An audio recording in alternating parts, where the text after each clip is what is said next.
الله أكبر الله أكبر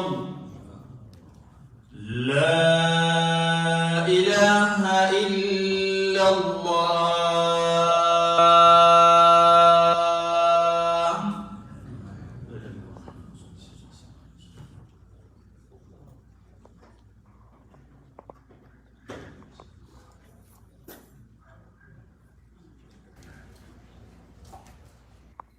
إن الحمد لله نحمده ونستغفره ونستعينه ونستهديه ونعوذ بالله من شرور أنفسنا وسيئات أعمالنا.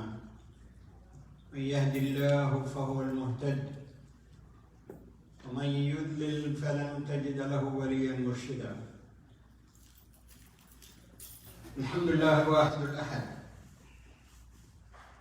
العزيز الجبار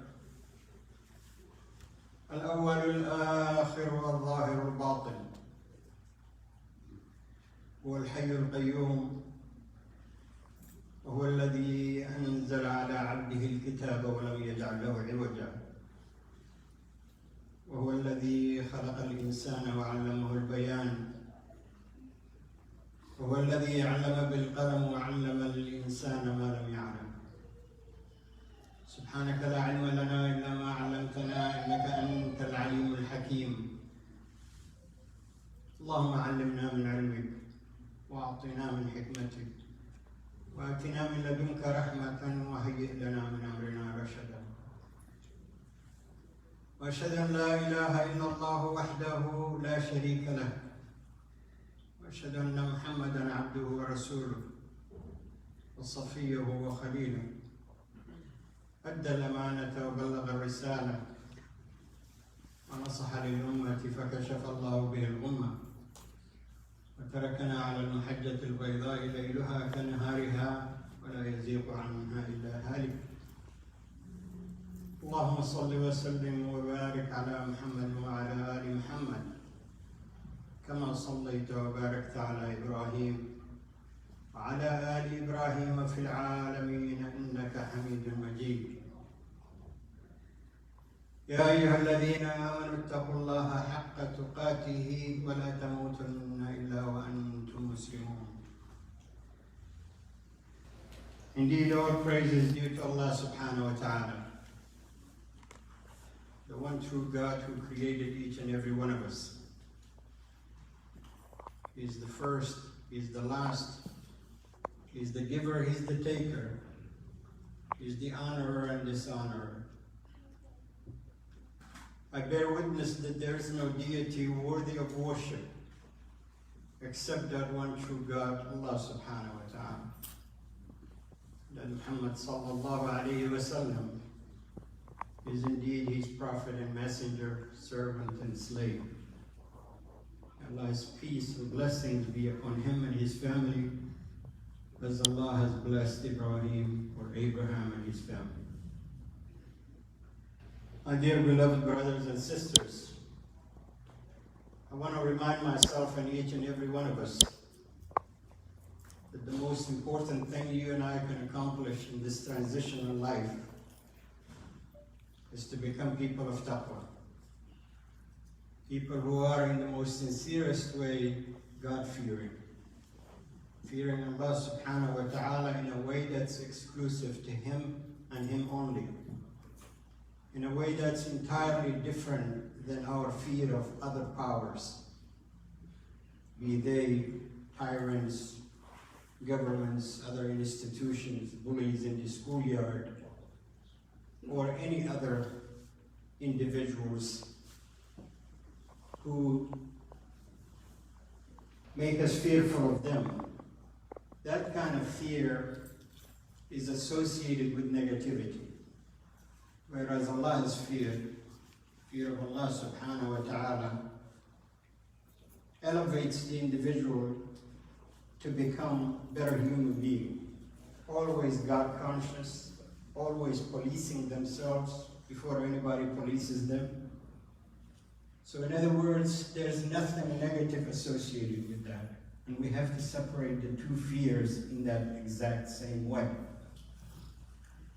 And if we become people who are always mindful that their time could come at any moment, my time can come as I'm talking to you, meaning I can drop dead as I'm talking to you, and yours can come as you're listening. And if we become people who are always content with what Allah portions for them, when Allah gives us in abundance, we are thankful. When Allah deprives us to test us, we practice patience. And we conduct our lives in the way that was revealed by the Quran through the Prophet ﷺ, who modeled that behavior for us on earth. If we fulfill all of those principles, we become people who are close to Allah subhanahu wa ta'ala. And Allah yuhibbul muttaqin, people whom Allah loves. And may Allah make us those people, inshallah. Ibn Mas'ud radiallahu anhu narrates a hadith which I think is relevant to all of us and to the Ummah at large. And it is from the Prophet ﷺ, in which he says, نعمتان أكثر الناس مغبون فيهما. نعمتان, two blessings, in which most people include Muslims, non-Muslims, everybody, most people fail to utilize it in the right way or benefit from it. In other words, they fail to use these two blessings that Allah subhanahu wa ta'ala gave them. What are these two blessings? As-sahha, number one, health. Number two, al-faragh, leisure time, times that we have that we can use for anything we want, free time, in other words. We live in a society where free time is feared or quickly spent on things that have no value or substance. Because sitting around with plenty of time in your hand is the definition of boredom. I'm bored, you hear them. From children to grown-ups to everybody else. They don't know what to do with the time. And they have plenty of it. So here the Prophet ﷺ says there are two blessings that Allah subhanahu wa ta'ala gave us. They come and pass without us, most people, again, not all people, as the Prophet said, أكثر الناس, most of the people don't benefit from that. It passes them. They recognize it when it's too late. You don't have the help. Remember, these two things, by the way, are things that you cannot negotiate together. If you want to accomplish something, of course, it's not only sahha and faragh that you need.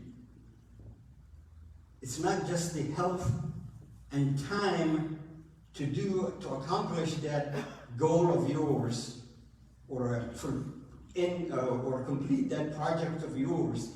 These are not the only two things you need. There are other things that you need, right?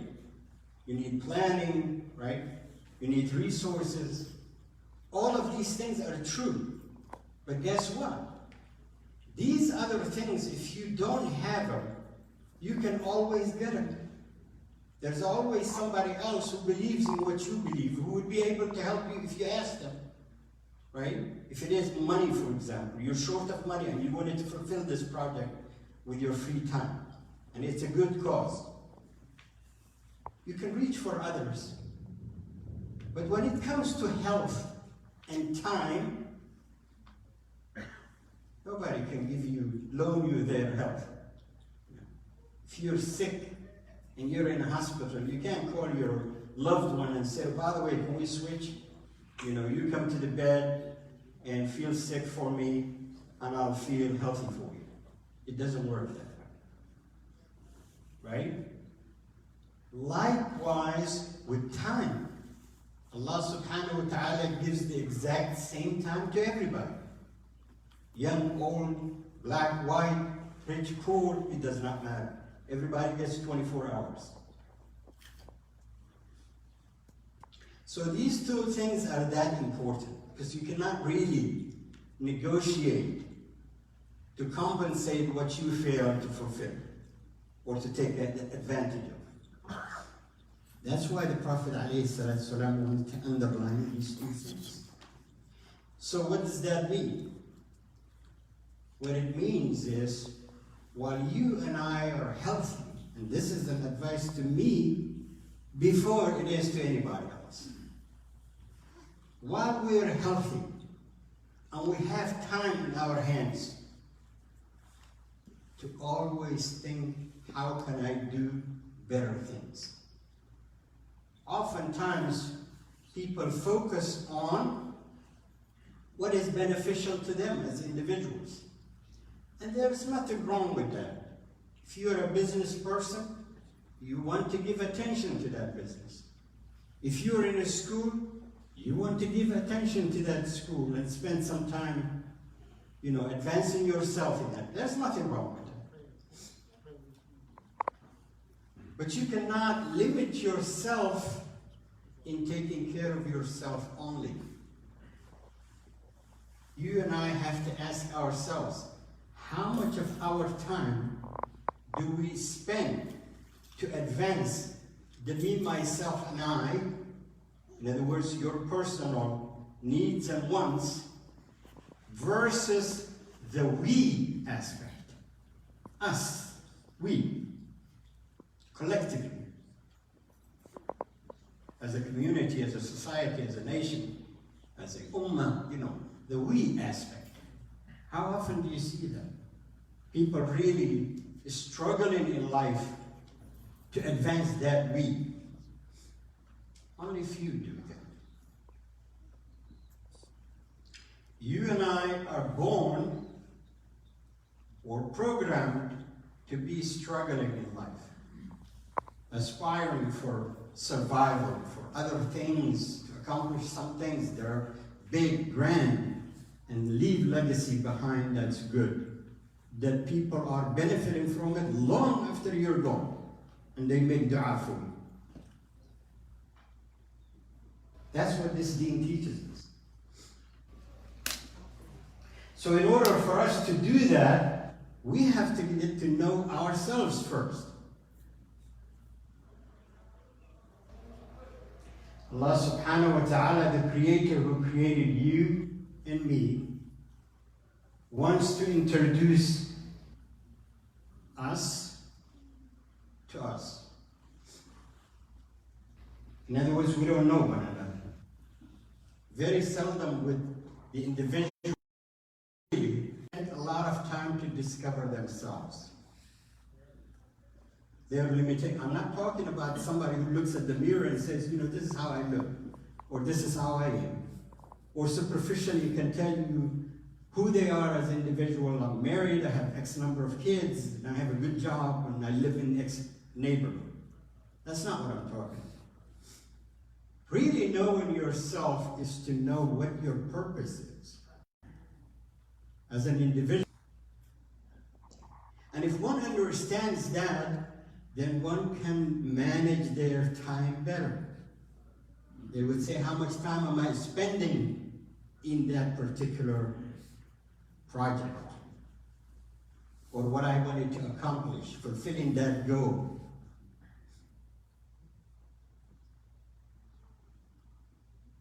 Allah subhanahu wa ta'ala says, أعوذ بالله من الشيطان الرجيم والليل إذا يغشى والنهار إذا تجلى وما خلق الذكر والأنثى إن سعيكم لشتى. Here's Allah subhanahu wa ta'ala who created men and women. Allah is reminding us that we, after swearing by the night that conceals the world and the day that reveals it, and by the one who created men and women, female and male, after swearing 3 times, Allah tells us, "Inna sa'yakum lashatta." Your struggle or aspirations in life are diverse. And that means so many different things, including the fact that men and women have different aspirations in life. True, sometimes they intersect. That's very true. But in general, their aspirations are too different. And here the Creator is telling you that. In another surah, Surah An-Najm, Allah subhanahu wa ta'ala wants to tell us something entirely different. How whatever we decide, you and I, to spend our time on, to achieve, in other words, ultimately Allah subhanahu wa ta'ala will give us that. But guess what? That which we spend time on, you and I, to achieve, Allah finally hands it to us. And once we are given, Allah holds us accountable to that which we asked for, the blessing that we got. What did we do with it? أن ليس للإنسان إلا ما سعى وأن سعيه سوف يرى ثم يجزاه الجزاء الأوفى. That the human being gets that which he or she aspires for or strives for. They will be granted. Of course, with rules there are certain exceptions, but I'm talking about in general. You will get it. You want to become a great scholar, Allah will give you them. Just keep trying. Keep putting, searching, studying. You want to have a lot of money, successful business, Allah will give you that. Put the effort. Put the effort in. Ultimately, you will get that which you're asking for. But don't think it's easy. Because what Allah subhanahu wa ta'ala holds you accountable to is the rules that you set up yourself. You wanted that different blessing? Here it is. But ultimately, that is what's being checked on you. What kind of a human being are you? How are you using this authority that was given to you, or this wealth that was given to you, or this knowledge that was given to you, or this status or political authority that was given to you? How are you using that? That's what becomes our judgment. So it's not easy. وَأَنْ لَيْسَ لِلْإِنسَانِ إِلَّا مَا سَعَى وَأَنَّ سَعْيَهُ سَوْفَ يُرَى. That whatever aspiration, whatever struggle and dealings you're making, it's being watched. Everything of it being recorded. ثُمَّ يُجْزَاهُ الْجَزَاءَ الْأُوفَى. That you will be rewarded what you deserved. Meaning, if you were good and using that for a good purpose, you get rewarded for it. You're not using it, it's a fair game, and you set the rules. You set the rules. So in other words, you and I, going back to the original hadith of the opening, have to really consider what are we doing while we're healthy, and what are we doing when we have plenty of time in our hands. How are we using that beneficially? To benefit not only self and family, but we have responsibility beyond that as Muslims. Responsibility even to our neighbors, to our community, to our nation, and the list goes on and on and on, as you know. So how much of your time is dedicated for that purpose is the challenge awaits me as well as you. And we have to take it serious. Otherwise, this whole religion thing, or Islam, becomes just a weekly gathering that people talk about whatever they want to talk about, the khatib, and then everybody goes home, and then we wait for next week, or next conference, Islamic conference. And that's not the purpose of just deen. So we have to hold ourselves accountable in terms of how am I doing? Am I really fulfilling what I wanted to do? And what's my shortcoming? Where am I weak on?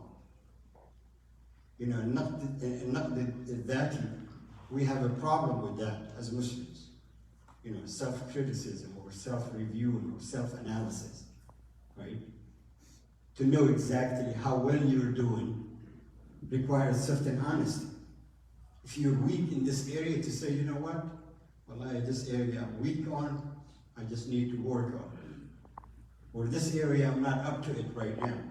May Allah help me with it and make dua for me and those kind of things. That takes a certain level of humility. And that humility is nowadays less and less. And I'm going to pick on the Muslims, but it's all across the world in every faith. But my brothers and sisters of who are Muslims really practice humility very small amount of the people practice that. Oftentimes we're just harsh on one another. The fact that you think you're better than somebody itself indicates that you lack of humility. If you're looking down upon another human being because they're less pious than you, or less righteous than you, or less religious than you, you don't have humility in that case. So what you and I really need to do in conclusion is to really seek Allah subhanahu wa ta'ala's help in every step that we make towards achieving the goal. The goal of doing something good and leaving something positive behind. And the goal of holding ourselves accountable. We need to ask Allah subhanahu wa ta'ala in every dua, if not at least mornings when you get up and you're reading your adhkar, and evenings when you're reading your adhkar. For Allah to purify our hearts from nifaq before anything else. اللهم طهر قلوبنا من النفاق والكبر والسمعة والرياء. All of these are the illness of the heart that many of us suffer. There is no ikhlas. And when I say no, don't take it 100%. That's not what I'm saying or suggesting. I'm just saying in most cases. There's a lack of ikhlas. So if Allah gives you ikhlas, see the blessings coming from every door and every entrance. You'll see things changing before your eyes. And then in that process, we need to seek knowledge that's beneficial knowledge. اللهم إني أسألك علما نافعا. رسول الله عليه الصلاة والسلام always used to read that dua. Asking beneficial knowledge. And beneficial knowledge itself, what it needs is الفهم الصالح. The right understanding. You have the knowledge, you have the books. You know, how are you going to process that and need it? That itself, you need Allah's help. And to learn from the scholars. But wallahi, this is a warning to me before it is to anybody else. And as you pursue knowledge, my advice to you is if you find a sheikh or a scholar that spends most of his time criticizing other Muslims and very little about his own and his understanding, my advice to you is don't spend a lot of time. Take whatever is clear from him. You don't want to insult them or anything, but find yourself somebody else. Because that person is not going to lead you to beneficial knowledge. And there are many of them out there nowadays who spend 90% of their time dividing the ummah than bringing them together. Because this person looks this way, this person does not practice that, this person pronounced it this that way, and so forth and so on. Things that at the end of the day have no significance whatsoever. That's the reality that you and I face as Muslims. And that's the reality that you and I are required to change and to teach our children to become people who are critical thinkers.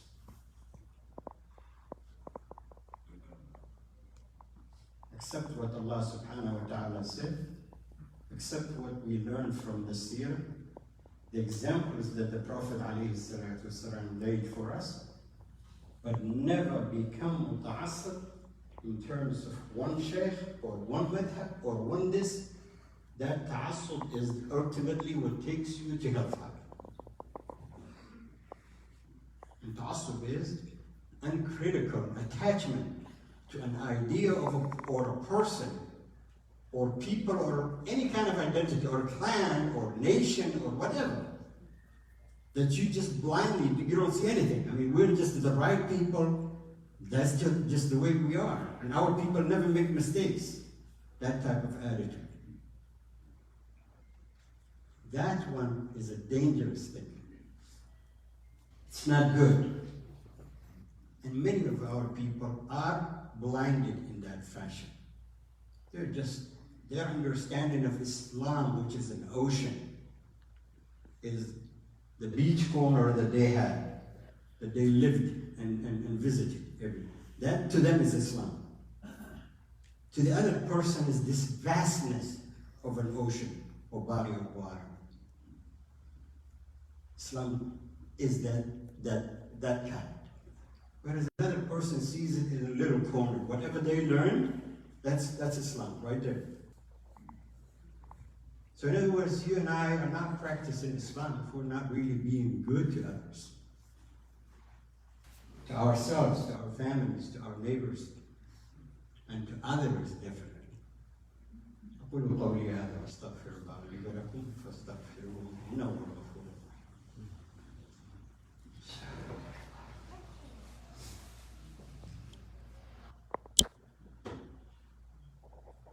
الحمد لله رب العالمين ثم الصلاة والسلام على أشرف المرسلين سيدنا ونبينا محمد صلى الله عليه وسلم. Let's turn our hearts to Allah subhanahu wa ta'ala. اللهم اجعلنا ممن يستمعون القول فيتبعون أحسنه. اللهم أرنا الحق حقا وارزقنا اتباعه وأرنا الباطل باطلا وارزقنا اجتنابه. اللهم اغفر لنا ولوالدينا، اللهم اغفر لنا ولوالدينا، اللهم اغفر لنا ولوالدينا، اللهم اغفر للمسلمين والمسلمات والمؤمنين والمؤمنات الأحياء منهم والأموات إنك قريب سميع مجيب الدعوات يا رب العالمين. وأقم الصلاة